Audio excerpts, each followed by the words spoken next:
ഇത് കഴുകി വൃത്തിയാക്കി ഡീവൈൻ ചെയ്ത് വെച്ചിരിക്കുന്ന ചെമ്മീനാണ്. ഏകദേശം 1 കിലോയുടെ 1/3 പോർഷനാണ് ഉള്ളത് കേട്ടോ.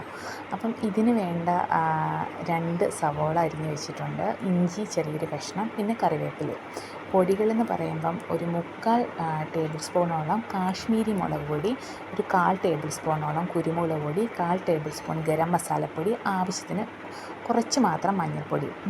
പിന്നെ ഈ ചെമ്മീനിലോട്ട് നമ്മൾ ഉപ്പ് ആഡ് ചെയ്യുക ചെയ്യണം കേട്ടോ. അപ്പോൾ ചെമ്മീനിപ്പോൾ ഇത് കുറച്ച് മാത്രമല്ലേ, നമ്മൾ ചെമ്മീൻ്റെ അളവനുസരിച്ച് നമുക്ക് പൊടികൾ, ഇപ്പോൾ ചെമ്മീൻ കൂടുതൽ എടുക്കുകയാണെങ്കിൽ അതനുസരിച്ച് ഈ പൊടികളുടെ പോർഷനും നമുക്ക് കുറച്ചുകൂടെ കൂട്ടാവുന്നതാണ് കേട്ടോ. നന്നായി യോജിപ്പിച്ചതിന് ശേഷം നമ്മൾ എണ്ണ ചൂടാക്കി, വെളിച്ചെണ്ണ ഇവിടെ ഉപയോഗിച്ചിരിക്കുന്നത്, വളരെ കുറച്ച് എണ്ണ മാത്രം. പിന്നീട് നമ്മൾ എണ്ണയൊന്നും ഇതിലോട്ട് ആഡ് ചെയ്യുന്നതേ ഇല്ല. ഈ ചെമ്മീൻ ഇട്ട് കൊടുക്കുക, അത് 2 സൈഡും മറിച്ച് ഇടയ്ക്കിടയ്ക്ക് ഒന്ന് തിരിച്ച് മറിച്ചൊക്കെ ഇട്ട് കൊടുക്കുക. ഇതൊരു 3-4 മിനിറ്റ് മാക്സിമം ഈ ഫ്രൈയിങ് ടൈം മാത്രമേ ഉണ്ടായിരിക്കുള്ളൂ. ആ സമയത്ത് നമ്മൾ എന്താ ചെയ്യുന്നതെന്ന് വെച്ച് കഴിഞ്ഞാൽ, ഈ ചെമ്മീനൊക്കെ എടുത്ത് കഴിയുമ്പോൾ അതിനകത്ത് ചിലപ്പം കുറച്ച് മസാലയും കൂടെ കാണും. അപ്പോൾ നമ്മൾ വേറെ മസാലയൊന്നും അതിലോട്ട് ആഡ് ചെയ്യുന്നൊന്നുമില്ല. നമ്മൾ ഓൾറെഡി അരിഞ്ഞ് വെച്ചിരിക്കുന്ന ഒനിയനും ഇഞ്ചിയും കറിവേപ്പിലയും കൂടെ അതിലോട്ട് ഇട്ട് കൊടുത്തിട്ട് നന്നായിട്ട് നമ്മളതൊന്ന് തിരുമ്മി യോജിപ്പിച്ചെടുക്കണം. ഈ സമയത്ത് നമ്മൾ ഉപ്പ് ആഡ് ചെയ്യുന്നില്ല കേട്ടോ, ഉപ്പ് പിന്നീട് ആഡ് ചെയ്യുന്നത്. ഇപ്പം ഞാൻ എൻ്റെ മക്കൾക്ക് എങ്ങനെ ഒരു ചെമ്മീൻ കറി എങ്ങനെ വെക്കാമെന്ന് പറഞ്ഞു കൊടുക്കുന്ന പോലെയാണ് നിങ്ങളുടെ അടുത്ത് പറഞ്ഞു തരുന്നത്. വളരെ ഈസി ആയിട്ട്, ഒത്തിരി കഷ്ടപ്പെടാണ്ടൊക്കെ നമ്മൾ സ്റ്റാർട്ടിങ്ങിലൊക്കെ ചെയ്തു തുടങ്ങിയാലല്ലേ കുക്കിങ്ങിന് ഇഷ്ടപ്പെടുകയുള്ളൂ. അപ്പോൾ അതുപോലെ ഞാൻ നിങ്ങൾക്ക് പറഞ്ഞു തരുന്നത്.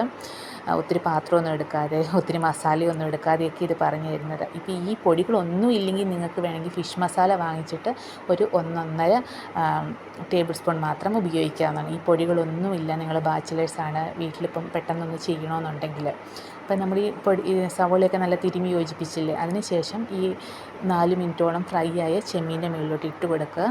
അത് നന്നായിട്ട് ഇളക്കി യോജിപ്പിച്ചതിന് ശേഷം അടച്ച് വെക്കുക.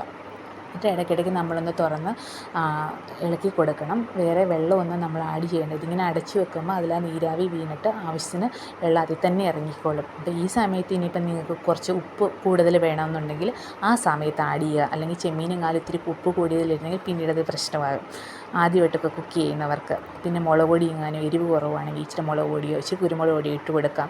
ഇനി എരിവ് എങ്ങാനും കൂടുതലാണെങ്കിൽ ഇച്ചിരി ടൊമാറ്റോ കെച്ചപ്പൊക്കെ അതിൽ ആഡ് ചെയ്യാം കേട്ടോ. അപ്പം നമ്മൾ ഓരോ പ്രാവശ്യവും ചെയ്യുമ്പോൾ നമ്മുടെ കുക്കിംഗ് ഇമ്പ്രൂവ് ആയിക്കൊണ്ടിരിക്കും. ഇത് എല്ലാവരും ഒന്ന് ട്രൈ ചെയ്ത് നോക്കുക. അപ്പോൾ ചെമ്മീനോ ചിക്കനോ ഒക്കെ ആകുമ്പം എങ്ങനെ വെച്ചാലും ഒരു ടേസ്റ്റൊക്കെ വരും. അപ്പോൾ ഇത് സ്റ്റാർട്ടിങ് കുക്കിങ്ങിൽ ഇങ്ങനെ പരീക്ഷണം നടത്തുന്നവർക്ക്, അല്ലെങ്കിൽ സ്റ്റാർട്ട് ചെയ്യുന്നവർക്കൊക്കെ ഈ റെസിപ്പിയൊക്കെ ഭയങ്കര സന്തോഷമായിരിക്കും നമ്മൾ വെച്ച് വരുമ്പം, ഒരു ടേസ്റ്റൊക്കെ കിട്ടുമ്പം. അപ്പോൾ എല്ലാവരും ഒന്ന് ട്രൈ ചെയ്ത് നോക്കുക കേട്ടോ.